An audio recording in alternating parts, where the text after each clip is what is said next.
How to turn on quiet mode on Instagram.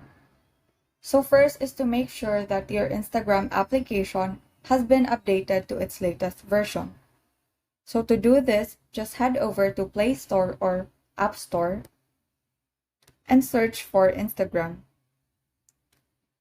So once you find an update button, just tap that button for the application to start updating. Now open the application and then tap your profile icon, which is found on the lower right corner. Then tap the hamburger icon or the three horizontal lines, which is seen on the upper right corner. Then select Settings and then choose Notifications. So from here, you can either choose Pause All or Quiet Mode. So when you tap the toggle button beside Pause All, this prompt will appear on your screen. So you can change the duration for this feature from 15 minutes to 8 hours.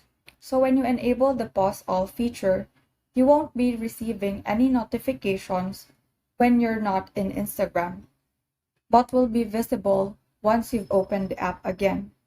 However, for the quiet mode, once you tap the toggle button beside quiet mode, you are enabling this feature. You can set the duration for this feature. So when you enable quiet mode, you won't be receiving notifications, and as well as your status will be changed from in quiet mode. Also, in quiet mode, auto reply will be generated. So that is how you turn on quiet mode on Instagram. Thank you and have a great day.